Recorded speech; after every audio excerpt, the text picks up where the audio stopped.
Welcome, ZFam. Today we are going to be doing another video. Today's video is going to be compiling COBOL from scratch. So let's get started. Alright, so first and foremost, before you write your JCL, it's very important that you put the job statement first. This job statement is this little part right here. You've seen this before, right? And JCL is very strict. So column 1 and column 2 are always reserved for these two slashes, or a slash and the star if you're printing a comment, right? And then between column 2 and column 12 is where you define or put your JCL variable, right? Now I have it as train 70A, right? Then after column 12, you could define and put as many parameters as you want, right? And you could do that until the last column, column 72. All right, moving on.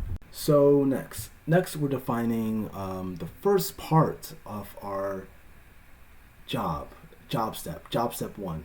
So in this case, we have an execute statement. This execute statement has two parameters. The first parameter defines what type of program we're going to be using. This program is very important because this actually compiles our source code, right? And then the second parameter is used more so to say, hey, when you're compiling the program, take as much memory as you need, right? Now, we don't have unlimited amount of memory. We are defined based off of our LPAR configuration, but for the most part, it's not a fixed amount of memory you can use, which is super helpful when you're running different, jobs on different mainframes. It's a lot more portable that way. So next we have the step lib, and as you can see in the step lib, we have 3 data definitions, right? So each of these data definitions point to a specific data set on the mainframe, right? And so the first data definition pretty much points to the data set that contains the program, the COBOL compiler that we're going to use to compile our source code, right?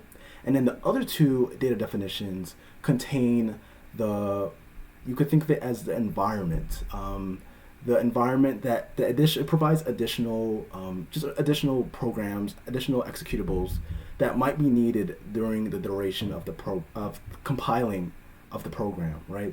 So this is all just laying the foundations to, get the final executable COBOL program.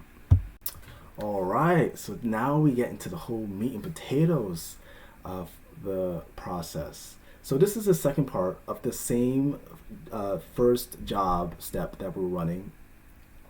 And as you can see here, now we have another variable, JCL variable.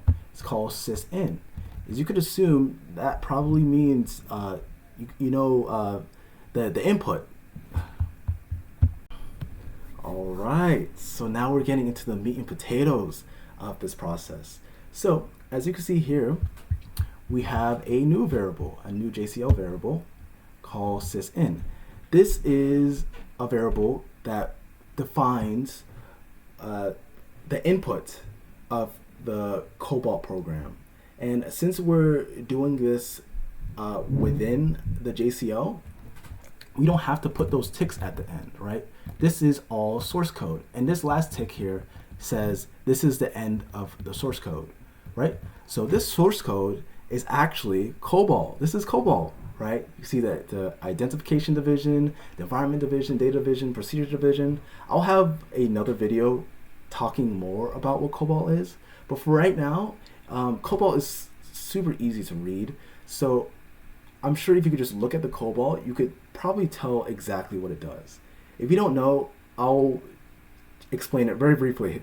So pretty much here, the procedure division is where that's what is actually run. You could think of it as your main, like your driver function, like in C++ or in Java, right? Where you have a main method, right? Main method, a main function, a driver method, right? The main thread that's going to be running throughout the duration of the program, right? So in this case, you have a simple command that's running called it's going to display hello ZFam, right? Because you guys are my ZFam, right? So it's just going to display that. That's all it's going to do. It's just going to display ZFam, and then you have to explicitly say stop run, and that's going to stop the program. Then we have this other data definition here, and it's defined, it has another JCL definition, sysln. Sysln is where you would define a temporary file that stores the executable, right? Because you have to store the executable somewhere, right? So in this case, we have this very, I want to highlight this part right here. So this is very important. This creates a temporary file when you have two ampersands at the end of any variable. This creates a temporary file that will get, you could define what happens in temporary file, but in this case we define it to stick around through the duration of the job. But once the job is done, it will get, the memory used to create that temporary file will be reallocated. It'll pretty much, like it won't be used over. It won't last throughout the duration of the JCL, which is good, right? We don't need a bunch of files, created after we're done doing this. It's useless. So we have that.